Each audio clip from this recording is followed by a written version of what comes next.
Mesdames, Messieurs, bonsoir et merci de préférer la télévision nationale. Au sommaire de cette édition, valorisation du potentiel maritime guinéen. La préparation des projets dédiés à l'économie bleue a été lancée ce matin. L'atelier va poser les bases des réformes et investissements nécessaires pour faire de la mer et des voies fluviales des véritables leviers de croissance. En Guinée, au compte de 2025, des réalisations majeures, des chantiers structurants et des actions stratégiques ont permis de façonner le développement des infrastructures et des transports. Récolte du fonio du côté de Dalaba, il s'agit de 18 hectares réalisés par une association locale. Le but, soutenir l'autosuffisance alimentaire dans le pays. C'est tout pour les titres. Une fois encore, bonsoir et bienvenue dans ce journal. Le gouvernement guinéen franchit une nouvelle étape dans la valorisation du potentiel maritime national. Le Premier ministre, chef du gouvernement, a procédé ce lundi à Conakry au lancement officiel de l'atelier technique du modernisation et du mécanisme de préparation des projets dédiés à l'économie bleue, un cadre de travail stratégique qui vise à poser les bases des réformes et investissements nécessaires pour faire de la mer et des voies fluviales des véritables leviers de croissance, d'emploi et de souveraineté pour la Guinée. Reportage Adi Kamara.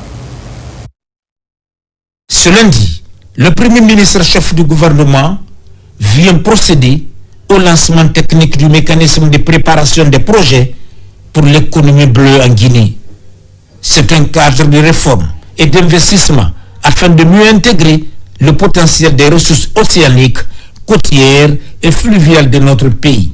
Ici, l'enjeu est de taille.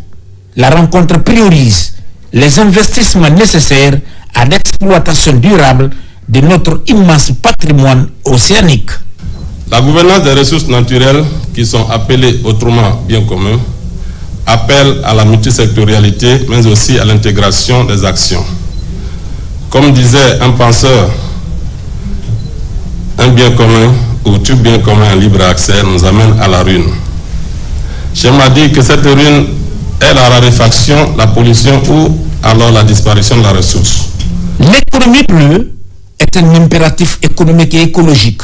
Pour sa promotion, il faut bâtir des projets susceptibles de renforcer la transformation environnementale, économique, sociale et durable. Lorsque la Guinée se tourne vers la mer et regarde l'avenir, aujourd'hui en lançant le mécanisme préparatoire pour l'économie bleue, nous faisons un pas décisif vers une Guinée qui assume son destin maritime et qui transforme son potentiel en croissance, en emploi et en souveraineté.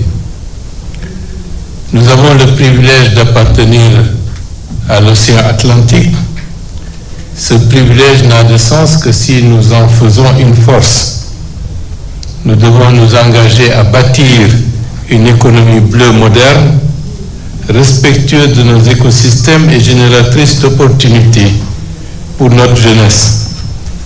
Une économie qui s'appuie bien entendu sur la science, l'innovation, la concertation et sur l'excellence de nos compétences nationales. Le gouvernement guinéen et ses partenaires entendent développer des outils de gestion de projets et de suivi adaptés aux spécificités de l'économie bleue durable. Le Premier ministre Amadou Riba a reçu aussi cet après-midi la nouvelle direction de Ciment de Guinée, désormais portée par le groupe Hillside Triomphe. Une rencontre stratégique consacrée à l'avenir du secteur cimentier, à la modernisation de l'entreprise et à son rôle dans les grands chantiers nationaux. Au sortir de l'audience, le porte-parole de la délégation s'est prêté aux questions de la presse. Il est au micro de Ousmane Bangoura. Ciment de Guinée a pu trouver des solutions pour son déchargement de matières premières dans un port du pays et du coup n'est pas nécessairement concentré au niveau du port autonome de Conakry où toutes les entités se retrouvent assez congestionnées. Donc l'idée c'est de faciliter, de permettre la circulation des biens et aussi encore plus d'assurer le bon fonctionnement des projets de l'État, de l'administration, du gouvernement. Donc c'est un peu par ça que je dis que nous, Ciments de Guinée, nous sommes plutôt pourvoyeurs de solutions et accompagnateurs de cette administration guinéenne. Ce que vous devrez savoir, nous avons des ambitions d'être encore plus proches de nos clients, de nos consommateurs, de contribuer encore plus à la construction de ce pays parce que nous sommes le ciment de Guinée. Nous avons été le moteur, nous serons le moteur de la construction dans ce pays. Nous avons beaucoup d'ambition, nous avons des objectifs d'utiliser encore plus du matériel local. Nous avons des objectifs de créer de la valeur au local et que de continuer à faire des opérations comme ça se fait aujourd'hui. Mais les objectifs sont nets. Je pense que vous aurez le temps de les découvrir au fur et à mesure qu'on évolue. Et cette équipe ici est prête à tout et pour tout pour arriver à de meilleurs lendemains dans l'objectif de croissance du pays. Santé, mise en service de la centrale de production d'oxygène médical de Mamou, située dans l'enceinte de l'hôpital régional. Elle va assurer la fourniture de l'oxygène aux hôpitaux préfectoraux de Mamou, Dalaba et Pita. Reportage Tcherno Maroufba, Mohamed Mpati Kamara. Elle constitue désormais la 6e centrale de production d'oxygène médical à l'intérieur du pays. La centrale de l'hôpital régional de Mamou pourrait produire environ 140 bouteilles d'oxygène par mois. Avec des installations modernes, cette centrale permettra aux hôpitaux de la région de Mamou d'avoir une autonomie en matière d'oxygène. La mise en service de cette centrale d'oxygène marque un tournant décisif dans l'offre de soins de la région de Mamou. Elle permettra désormais d'assurer un approvisionnement régulier et autonome en oxygène médical, non seulement pour l'hôpital régional de Mamou, mais aussi pour les 2 hôpitaux préfectoraux de Dalaba et de Pita, ainsi que pour l'ensemble des centres de santé de la région. Ces infrastructures traduisent une volonté commune de sauver des vies, de renforcer notre système de santé et de donner à chaque enfant une réelle chance de vivre et de s'épanouir. Avec la production d'oxygène sur place, la prise en charge des pathologies respiratoires sera désormais assurée dans cette structure hospitalière. Cette politique du gouvernement, à travers le ministère de la Santé, vise à répondre efficacement au manque de cet élément vital dans les hôpitaux de l'intérieur du pays. À travers des investissements structurants, comme ceux que nous célébrons aujourd'hui, la Guinée continue de moderniser ses infrastructures sanitaires, d'améliorer l'accès aux soins et de renforcer la sécurité sanitaire sur l'ensemble du territoire national.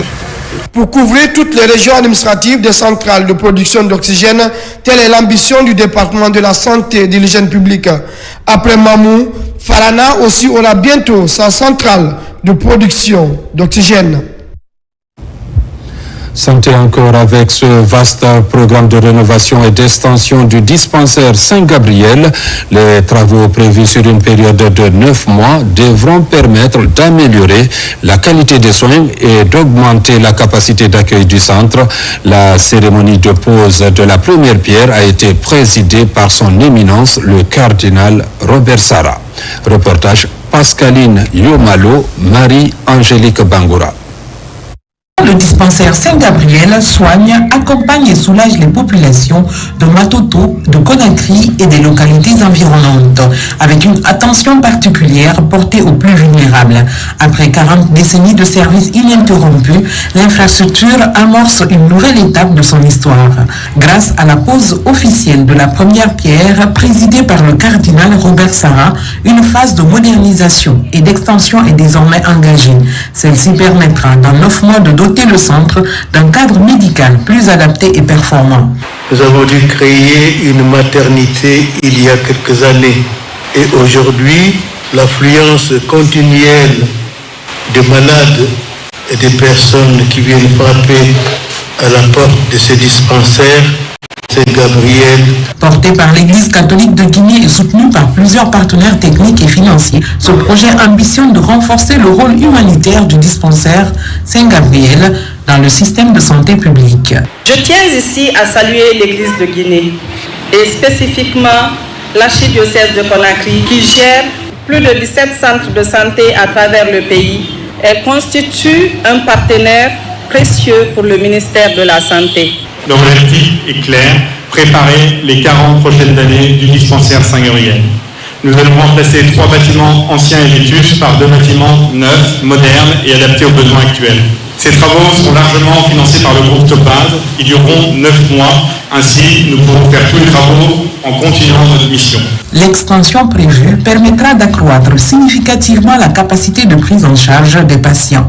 À terme, le centre pourra répondre plus efficacement à la forte demande médicale, garantissant ainsi la continuité d'un service essentiel pour des milliers de familles, notamment celles issues de milieux défavorisés.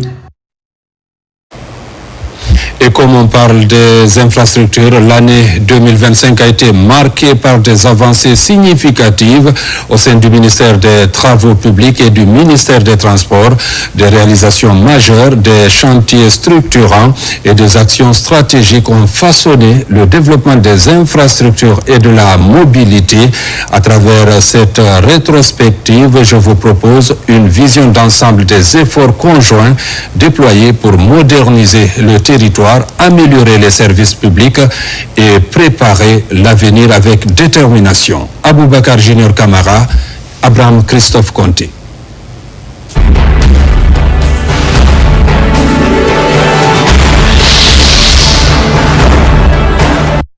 Depuis l'arrivée du CNRD à la magistrature suprême du pays, la construction des infrastructures routières reste et demeure une question centrale du développement national. Des routes nationales aux ouvrages hydrauliques, en passant par les voiries urbaines et les projets de réhabilitation d'urgence, un vaste chantier est ouvert à tous les niveaux. À Conakry, l'initiative présidentielle octroie 214 km de voiries urbaines aux municipalités, avec 5 ponts réalisés sur les points stratégiques comme Kassonia par exemple. 2025 a été une année de réforme et de pragmatisme au ministère des Infrastructures et des Travaux publics. Les procédures de passation des marchés ont été revues et plusieurs contrats résiliés à cause du non-respect des clauses du contrat. Les routes nationales sont beaucoup prévues dans les perspectives du ministère des Infrastructures et des Travaux publics, notamment les routes Kankan-Kissidougou, Mamoun-Labé, Labé-Mali, Boké-Gawal, au compte du corridor nord et sud du méga-programme Simandou dans son volet infrastructure. Les infrastructures hydrauliques se réalisent à travers tout le pays, comme ici, dans le projet de construction et de bitumage de la route Boké-Kébou, ou encore l'inauguration du pont unique de Tanene, mais aussi la pose de la première pierre du pont unique de Farana. 3 autres ponts entre Kankan-Mandiana et le gigantesque pont de Sankarani à Mandiana qui désenclave le Grand Ouassoulou. Depuis l'arrivée du CNRD, le pays vibre au rythme des machines de développement des infrastructures routières. Sous le leadership du ministère des Transports, l'année 2025 s'achève sur une note de satisfaction au sein des départements. Les réformes engagées depuis 3 ans commencent à produire les résultats tangibles dans l'ensemble des secteurs des transports. Dans le domaine du transport aérien, le ministre a poursuivi les travaux de l'extension et de modernisation de l'aéroport international Ahmed Sékou Touré de Conakry avec la mise en service des nouveaux pavillons VIP et d'un système de contrôle de sûreté renforcé. À côté, le terminal fret pour les cargos. La Guinée a également obtenu le nouveau accord bilatéraux de services aériens avec plusieurs pays africains et européens, favorisant une meilleure connectivité internationale. Par ailleurs, la compagnie Guinée Express multiplie ses vols domestiques sur les axes Conakry-Kankan et Conakry-Labé. Dans le secteur ferroviaire, l'année 2025 aurait vu la relance du projet de train urbain de Conakry Express et la réhabilitation des voies ferrées. Ce projet pilote vise à désengorger la capitale et réduire le coût des transports pour les populations. Sur le plan maritime et portuaire, le port autonome de Conakry a connu une augmentation de 15% de son trafic de conteneurs grâce à l'amélioration des capacités de manutention et à la digitalisation des opérations portuaires. Des formations en sécurité maritime ont été également organisées pour les marins et les dockers, renforçant la sécurité des installations côtières. Avec ces avancées, le ministère des Transports réaffirme sa volonté de faire du secteur un levier essentiel de développement économique et social du pays. L'année 2026 s'annonce promoteuse pour la poursuite des grands chantiers, notamment la digitalisation du réseau des transports publics et le déploiement du système de gestion du trafic routier à Conakry. Des résultats encourageants qui traduisent l'engagement du gouvernement à moderniser le secteur des transports publics en Guinée.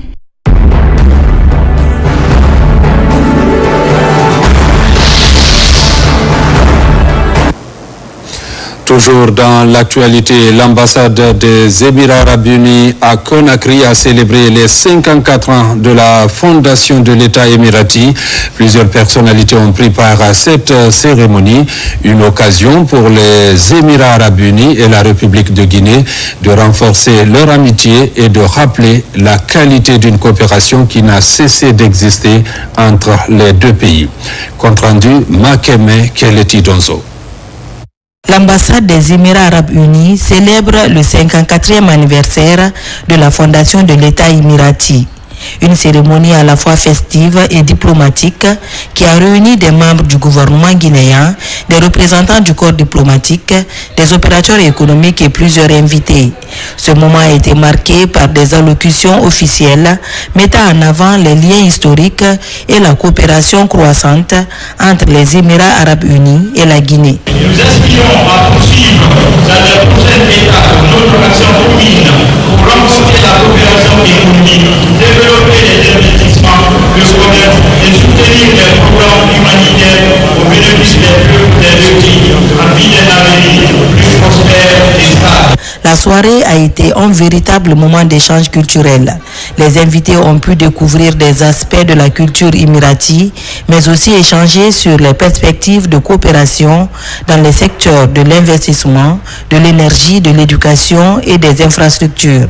Ces relations ne cessent de se renforcer grâce à une vision partagée de progrès, de stabilité régionale et de partenariat gagnant-gagnant. Nous saluons particulièrement la contribution des Émirats arabes unis à l'accompagnement des projets de développement en République de Guinée, ainsi que l'engagement constant de votre pays en faveur de l'innovation, de la modernisation et de la coopération internationale. La célébration des 54 ans de l'État émirati confirme la volonté des Émirats arabes unis et la Guinée de poursuivre le renforcement de leur partenariat. Un anniversaire placé sous le signe de l'amitié et de la coopération. La Société africaine francophone d'ophtalmologie et la Société guinéenne d'ophtalmologie ont clôturé leur congrès conjoint, une rencontre d'envergure qui a réuni près de 400 participants, spécialistes, chercheurs et étudiants venus de plusieurs pays du continent. À l'issue de la rencontre sous-régionale, un certain nombre de recommandations majeures ont été retenues. Suivez le compte-rendu de Adia Toubari. Au total, les congressistes ont présenté 136 communications scientifiques, animé 5 panels de haut niveau et tenu 4 conférences plénières autour des grandes problématiques ophtalmologiques, notamment la lutte contre les glaucomes primitifs à angle ouvert, les nouvelles techniques chirurgicales et l'amélioration de l'accès aux soins.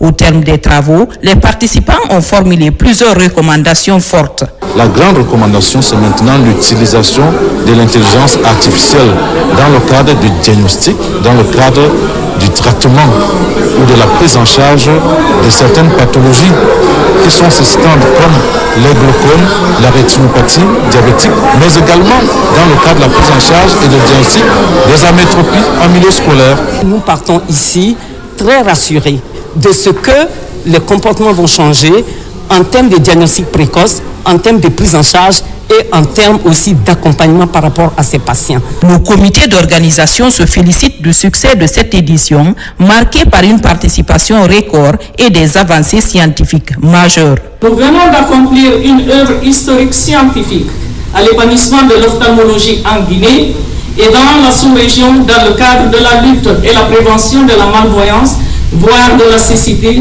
causée par le glaucome primitif à angle ouvert et les amétropies en milieu scolaire. Soyons donc chacun dans sa sphère d'activité et de responsabilité des leaders d'opinion et des acteurs avisés et engagés pour la poursuite de cette œuvre. Une édition réussie, applaudie par les participants qui positionnent davantage la Guinée comme une plateforme scientifique en pleine montée. Rendez-vous est désormais pris pour les prochaines rencontres à Niamey au Niger avec l'ambition partagée de faire reculer les maladies oculaires et de garantir une meilleure santé visuelle aux populations africaines. Début ce matin à Conakry de la formation de plusieurs journalistes sur l'intelligence artificielle au service des médias pour une couverture électorale efficiente et responsable organisée par l'AGIPEL avec le soutien des Nations Unies. L'événement a été marqué par la présence du président de la HAC et du ministre de l'Information. Les détails dans ce reportage de Tierno Ousmane Diallo. Avec le développement de l'intelligence artificielle, de nouveaux défis émergent et poussent à une adaptation dans de nombreux corps de métier.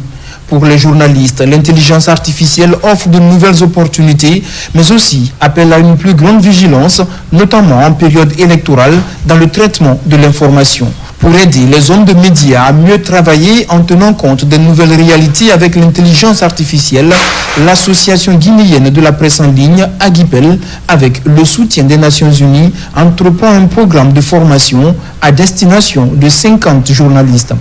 L'intelligence artificielle, en effet, n'est pas un concept abstrait. Elle est désormais un outil concret au service du fact-checking, de la veille médiatique, de l'analyse des tendances, du traitement des données et même de la production de contenu, à condition, bien sûr, d'en faire un usage éthique, responsable et transparent. En leur donnant des outils adaptés et les compétences actualisées, nous renforçons la démocratie.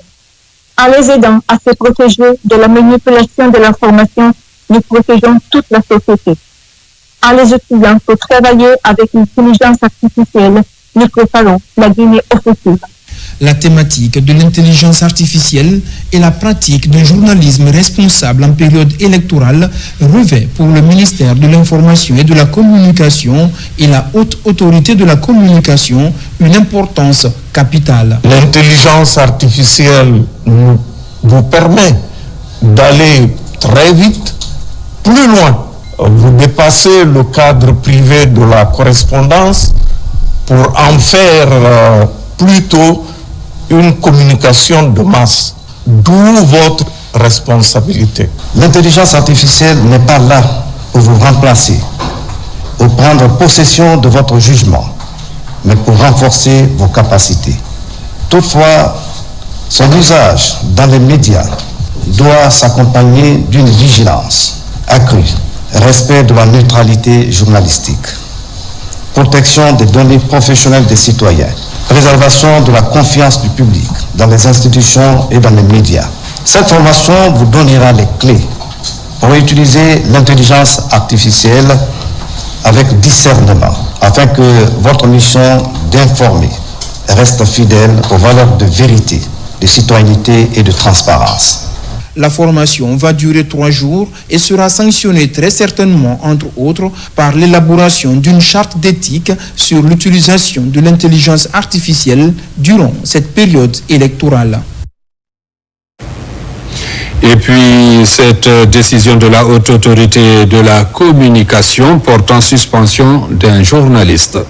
Vu la Constitution, vu le décret D 2025-0226 PRG-SGG fixant les dates d'ouverture et de clôture de la campagne pour l'élection présidentielle du 28 décembre 2025, vu la décision numéro 16 HAC P25 relative à la couverture de l'élection présidentielle du 28 décembre 2025 par les médias de service public, considérant le rapport de monitoring de la HAC de l'émission autour de la transition du dimanche 7 décembre 2025 diffusée sur Parlement TV, constatant que dans cette émission dirigée par le journaliste Boubacar Koïla Diallo, les intervenants font un jugement de valeur sur les candidats en liste pour l'élection présidentielle du 28 décembre 2025, considérant que le manque de neutralité de cette émission est de nature à influencer l'électorat,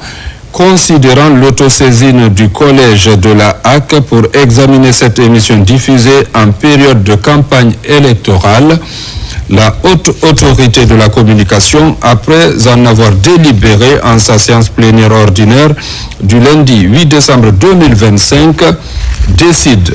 Article 1er. Monsieur Boubacar Koïla Diallo, animateur autour de la transition de Parlement TV, est suspendu jusqu'à nouvel ordre pour avoir animé une émission dans laquelle les intervenants ont manqué de neutralité entre les candidats en liste pour l'élection du président de la République. Ce conformément aux dispositions des articles 39 et 40 de la loi organique L 2010-02 CNT du juin 2010 portant sur la liberté de la presse, des articles 5 et 52 de la loi organique L 2020-0010 AN du 3 juillet 2020 portant attribution, composition, organisation et fonctionnement de la haute autorité de la communication et des articles 69, 70 et 71 du Code électoral. Article 2. La présente décision qui prend effet à compter de la date de sa signature sera enregistrée et publiée au journal officiel de la République.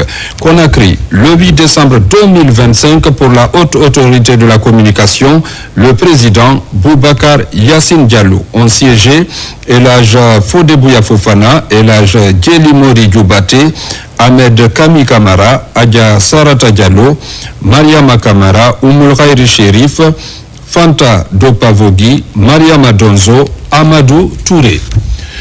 En Guinée, le Centre des jeunes dirigeants d'entreprise lance son année 2025-2026 sous le signe de l'intelligence artificielle. Cette année, la plénière d'ouverture a mis les pieds dans le futur avec le thème IA et Business. Reportage Abraham Christophe Conté. C'est une plénière qui rassemble dirigeants d'entreprises, experts et jeunes entrepreneurs. Ils partagent ensemble leurs visions et leurs solutions. Le thème principal est IA et Business. Comment transformer les entreprises avec IA pour conquérir les marchés de demain? Le sujet est au cœur des préoccupations de toutes les organisations de la start-up. L'idée d'aborder le sujet sur l'intelligence artificielle, tout simplement nous permettre, nous entrepreneurs, de nous mettre au même niveau que les autres entreprises de par le monde. On ne veut pas rester en marge de cela, on veut se performer et être plus réactif, plus productif selon nos différentes activités. À travers cette plénière, les idées convergent pour mettre en valeur la révolution industrielle de l'intelligence artificielle et les progrès enregistrés dans le domaine avec la participation des jeunes dirigeants d'entreprises des pays de la sous-région. Aujourd'hui, on doit accueillir l'IA comme étant un élément essentiel dans le processus de développement de tous les pays. Car l'IA est venue pour essayer de booster les affaires des entreprises évoluant dans le secteur du numérique. Et nul n'ignore aujourd'hui que l'IA doit être un élément fondamental dans nos critères de choix afin de pouvoir faire le business à travers le monde. Transformer nos entreprises pour conquérir les marchés de demain, ce défi s'impose aux jeunes dirigeants d'entreprises CJD. La rencontre met également en avant les opportunités de croissance pour beaucoup de leaders présents.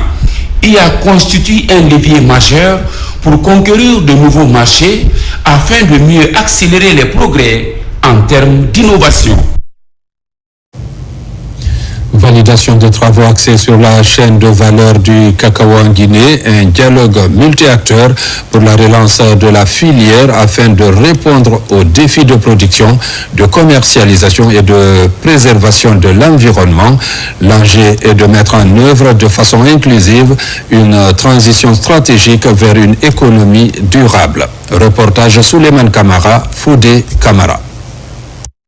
Dotée d'un riche potentiel agricole, la Guinée s'est engagée en faveur d'une filière cacao respectueuse des écosystèmes forestiers. Face à la déforestation et les émissions de gaz à effet de serre, ces travaux ont pour objectif de rassembler les acteurs de la chaîne de valeur, des producteurs aux exportateurs, ainsi que les décideurs et partenaires techniques autour d'une vision commune. La nature a béni la Guinée avec certaines zones avec du microclimat qui aussi nos chercheurs ont confirmé est entre les meilleurs au monde. L'ambassade d'Italie a choisi deux grandes filières qu'elle pense assez porteuses, qui sont la filière cacao et la filière café. Et aujourd'hui, ils pensent que ces deux cultures d'exportation qui rapportent plus à l'État en matière de devises, en matière également de revenus au niveau du monde paysan, et ils ont cru devoir assister cette filière. Cette rencontre vise à renforcer la coopération pour accélérer les innovations. C'est une opportunité avec l'appui des partenaires certainement que les technologies et le financement pour nous aider à améliorer la productivité de ce cacao, d'améliorer sa qualité et de respecter les normes internationales. Engagé dans une dynamique de modernisation, l'Institut de recherche agronomique de Guinée œuvre pour répondre aux priorités stratégiques nationales. L'action pour la filière cacao s'articule autour de plusieurs piliers scientifiques. Par rapport à ces projets, il y a plusieurs défis. Il s'agit de trouver les meilleures variétés à travers les meilleures semences de cacao. Il s'agit également de trouver les meilleurs process, d'abord de production, ensuite de transformation et de commercialisation.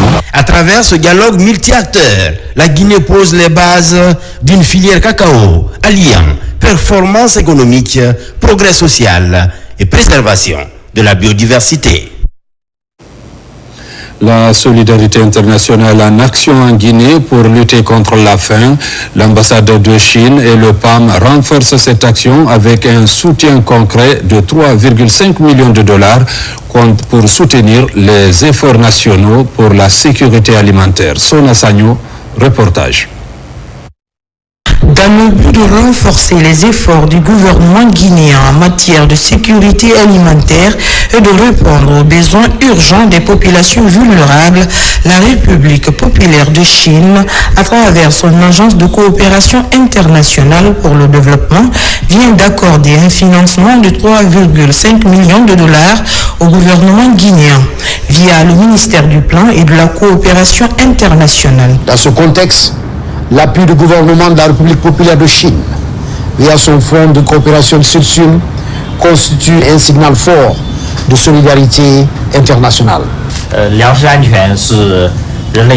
C'était une concrétisation de la responsabilité internationale de la Chine, une nouvelle expression de l'amitié profonde entre la Chine et la Guinée, ainsi qu'une étape importante dans la mise en œuvre des consensus des deux chefs d'État. Ce financement permettra au programme alimentaire mondial d'apporter une assistance alimentaire et nutritionnelle à plus de 42 000 personnes vivant avec un handicap, notamment dans les régions de Kankan, Bouké, Kindia et Zérékoré. La situation actuelle de la sécurité alimentaire en Guinée est particulièrement préoccupante. Le dernier analyse du cadre harmonisé et de la AGVSAM révèle que plus de 4 millions de personnes sont en situation d'insécurité alimentaire, dont une majorité en zone rurale. Dans ce contexte, le financement du gouvernement de la Chine vient à point nommé pour répondre aux besoins urgents des populations affectées. Une contribution majeure qui marque une avancée significative dans la lutte contre la faim et la malnutrition en Guinée. L'ambassadeur du Japon en Guinée était à son tour dans les districts de Bokaria, dans Kolabui et Tarensi à Kamsar. Le but est de visiter les magasins de stockage de riz et de la cantine scolaire du programme alimentaire mondial PAM en faveur des élèves. Partout, l'ambassadeur s'est réjoui des actions de cette institution qui accompagne la Guinée. Younousa Tawel Kamara. Chants et danses des populations du district de Bokaria, sous-préfecture de Kolabui, pour accueillir l'ambassadeur du Japon en Guinée. Après cet accueil chaleureux, l'ambassadeur visite le magasin de stockage de riz du programme alimentaire mondial d'une capacité de 50 tonnes construit en 2024. À côté, un autre magasin en cours de réalisation et les travaux avancent à grands pas. De là, l'hôte de marque se rend dans le district de Tarinsa, sous-préfecture de Kamsar, pour visiter également la cantine scolaire. C'est avec un immense plaisir et un grand honneur que nous nous retrouvons aujourd'hui à Kamsar, dans l'école primaire de Tarinsa, pour célébrer un partenariat exemplaire. Le gouvernement guinéen, à travers le PAM, arrive à se tenir des milliers de courriers ici des zones rurales avec un repas nutritif. À l'école élémentaire de Tarinsa se trouvent des élèves venus des différents villages de la contrée. Et tous les jours, ils reçoivent des repas pour améliorer leurs conditions d'études. Votre rôle en tant qu'ambassadeur est essentiel pour renforcer ces liens et forger de nouvelles possibilités d'assistance. L'école guinéenne est une priorité pour le gouvernement guinéen. Aujourd'hui, nous sommes là pour les cantines scolaires.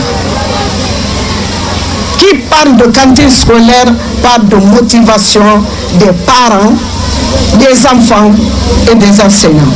Le programme de l'alimentation scolaire du PAM est une manière d'encourager la scolarisation des enfants de la contrée, mais surtout favoriser la fréquentation et le maintien de ces nombreux élèves à l'école élémentaire de Tarinsa. Intéressons-nous aussi à la récolte du fonio. Plus de 18 hectares réalisés cette année à Pellal, dans Kala, par une association de la localité. Cet exploit force l'admiration. Autorités et partenaires saluent les efforts des paysans. Reportage Mamadou Patebalde. Dans le but de promouvoir l'autosuffisance alimentaire, les habitants du district de Pellal, dans la préfecture de Dalaba, unissent leurs forces. Ce champ de fonio de près de 9 hectares est l'œuvre du groupement agricole Portal Remarena de cette localité. Vraiment, c'est une grande fierté pour appuyer le district de Pellal, particulièrement le groupe d'agriculteurs et éleveurs de Pellal, pour soutenir leur initiative. À cause de cette étendue mise en valeur cette année, les 147 membres de ce groupement ont sollicité l'appui des voisins pour récolter à temps ce fonio afin d'éviter qu'il soit dévasté par les animaux. Depuis sa création il y a 2 ans, nous avons aussi mobilisé et sensibilisé les jeunes de notre district pour mettre en place un groupement dynamique composé de 147 membres, dont 100 femmes déterminées à contribuer au développement d'agricole local. Franchement, je suis très ému. C'est une manière de féliciter, de remercier et d'encourager les producteurs de cette localité, les producteurs qui ont eu le courage d'organiser cette société coopérative. Après cette étape de récolte, le groupement Portal Remarena de Pellal entend procéder à la transformation et à la commercialisation de cette denrée. Cependant, il sollicite l'appui des autorités à travers le ministère de l'Agriculture. L'assainissement de nos villes reste un défi majeur. Pour y faire face, le ministère de l'Hydraulique et des Hydrocarbures, dont les missions ont été étendues en octobre dernier à ce secteur, a décidé de consulter tous les acteurs sur le terrain pour élaborer son plan d'action. Reportage Mariam Kamara. Une grande rencontre de concertation a donc réuni à Conakry les responsables des communes, des quartiers, des secteurs, ainsi que les petites et moyennes entreprises chargées de la précollecte des déchets ménagers. L'objectif de cette rencontre était simple, faire un état des lieux précis et partager la même information avec tous les acteurs. Il était question de convoquer, de travailler avec les soldats de l'homme, les hommes qui représentent l'État au plus près de la population. On a mis en avant déjà les efforts fournis par nos prédécesseurs, mais aussi dire que ça ne va pas, dire qu'il faut redoubler d'efforts. Ce sont des institutions fermes de M. le Président de la République. C'est pour cela que nous multiplions les activités sur le terrain, nous multiplions les rencontres, nous multiplions la compréhension, mais afin d'avoir des solutions concertées. Sans solution concertée, c'est difficile. Cette approche à la fois participative et innovante a permis de véritables échanges. Les participants ont pu exprimer leur point de vue pour une analyse en profondeur des problèmes dans le but d'améliorer la propreté de nos villes. Étant donné que nous avons les 3 S, le dernier S c'est la sanction, nous venons à cette sanction.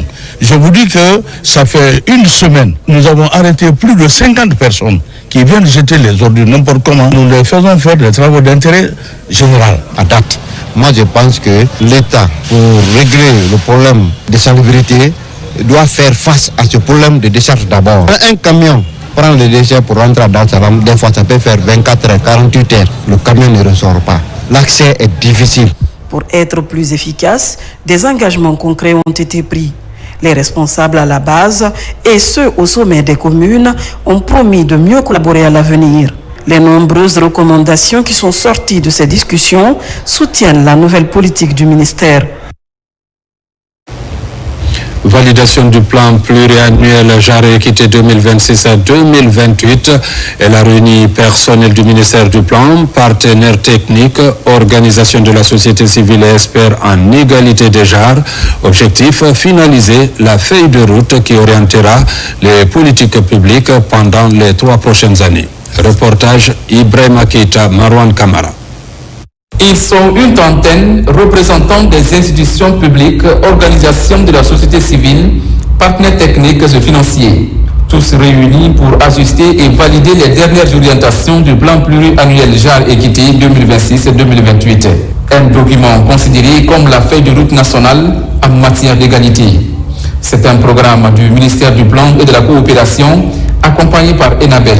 La journée d'aujourd'hui, c'est pour non seulement valider les activités de correction des problèmes rencontrés au sein du ministère du Plan et de la Coopération internationale, mais également trouver le financement pour réaliser ces activités-là et également avoir l'appui technique pour réaliser ces activités. Au cours de cette journée, les participants ont passé en revue les objectifs, les indicateurs et les mécanismes de suivi afin de garantir un dispositif réaliste, cohérent, aligné avec des engagements internationaux du pays. C'est un document vraiment important pour la prise en compte effective du genre et pour l'intégration du genre dans tous les projets et programmes de tous les départements sectoriels. Nous avons aujourd'hui l'opportunité, chers amis, d'écrire une page importante ensemble, une page de l'histoire de la gouvernance publique de la Guinée.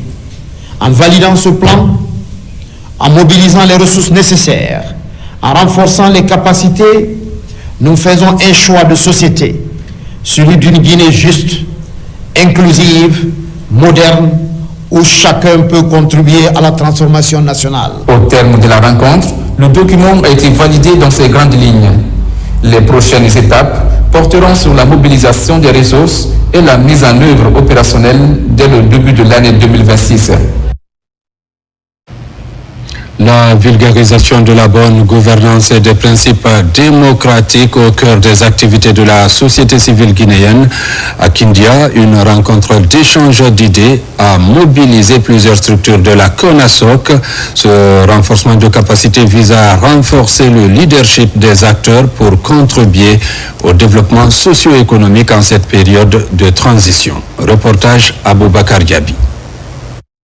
C'est un traditionnel exercice qui continue de mobiliser tous les acteurs de la société civile de la ville des Agrumes, axé sur la promotion de la démocratie et de la bonne gouvernance en République de Guinée. Cette remise à niveau se veut comme un tableau de bord pour veiller sur la gestion de la chose publique au bénéfice des populations guinéennes. Ici, à Kindia, les mécanismes de leadership responsables sont vulgarisés. L'objectif, c'est d'outiller tous les acteurs sur le leadership. Et lorsqu'on veut outiller les gens, nous sommes en transition. Il est nécessaire d'avoir quelques notions, même si on les a, mais de renforcer nos capacités sur la démocratie et aussi sur la bonne gouvernance. Et pourquoi nous parlons de leadership? Parce que le leadership, il y a des problèmes au niveau des organisations de la société civile. La plupart des organisations de la société civile manquent vraiment des capacités organisationnelles, mais aussi le leadership. Initié sous l'égide de la CONASOG, Avec l'appui de l'ambassade du Canada, ce renforcement de capacité vise à accompagner les actions de développement en Guinée. Le rôle de chaque acteur est rappelé dans le cadre de la réforme démocratique et de la promotion de la transparence au niveau des secteurs clés du pays. Nous sommes à une phase cruciale en Guinée. Donc, quelqu'un qui vient pour le renforcement des capacités sur ces thématiques-là, vraiment, c'est une bonne chose pour l'intéresser afin qu'il puisse aller vulgariser cela au sein de sa population locale. À travers ce conclave, de nouvelles stratégies sont définies pour une meilleure gouvernance inclusive. Des thématiques déroulées pour favoriser la mise en œuvre d'un plan d'action de développement local en faveur des collectivités. À l'intérieur du pays, des rendez-vous religieux se multiplient pour que règne le vivre ensemble avant, pendant et après la présidentielle. À Cancan, le quartier Farako était à l'honneur pour réunir les couches sociales autour du livre saint, au cœur des invocations, le renforcement du climat de paix et de cohabitation pacifique entre les fils du pays. Notre correspondant Tiamokaba rencontre. Suivez. Ville religieuse, Cancan est une cité islamique aux multiples facettes. À la mosquée du quartier Farakor, toutes les sensibilités de Nabaya se retrouvent autour du livre saint.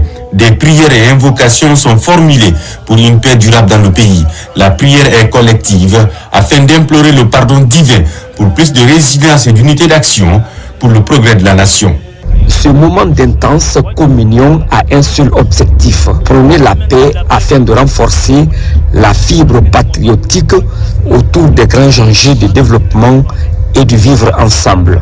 C'est un message de paix, de cohésion nationale, de solidarité. Avançons, unissons-nous, levons-nous en un seul homme, aidons notre président dans ses bonnes actions pour qu'il puisse les poursuivre. Cette initiative fédératrice est une aubaine pour le vivre ensemble. Elle est aussi facteur de cohésion sociale pour que règne la tranquillité à travers le pays, avant, pendant et après la présidentielle du 28 décembre 2025. Dans cette maison de Dieu, chaque fidèle se fait entendre pour l'union sacrée de tous les fils du pays. Le message dont je donne à tout le monde, ce moment-ci n'est pas un moment de palabres, ce n'est pas un moment de se montrer, mais c'est un moment de se regrouper ensemble. Ce qui nous aide actuellement, c'est la patience et l'harmonie dans la masse. C'est ce qui nous aide. Derrière cet esprit d'équipe, le maintien d'un climat social apaisé pour une Guinée unie et prospère, en s'inspirant de l'esprit patriotique du chef de l'État Mamadi Doumbouya. Les initiateurs invitent chaque Guinéen à veiller jour et nuit comme une sentinelle du vivre ensemble.